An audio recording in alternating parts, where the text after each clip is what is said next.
I know I keep interrupting looking back on my life, but I had an experience that ranks as one of my top 5, the others being kneeling at the site of Jesus' birth, getting married to the woman with the purest heart I ever met, witnessing the births of our children, and seeing a frozen waterfall. This past week, Yolanda, Sarah, and I traveled to St. Louis to join Nathan, his wife Kristina, and her parents, to see the April 8, 2024 total solar eclipse. We journeyed about 120 miles south to Cape Girardeau, where we were greeted with over 4 minutes of totality. I had an idea what to expect.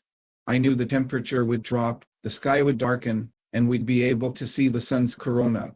What I didn't expect was my reaction to the first few seconds when totality ends, seeing what's known as the diamond ring. At that moment, of course, I had to put my eclipse glasses back on.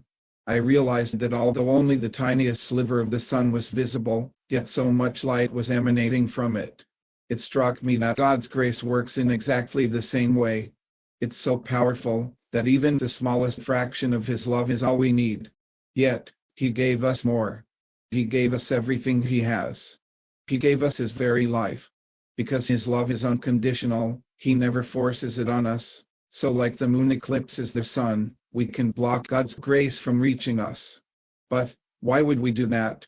There are many reasons why a person would reject God, but I can only speak from my own experience.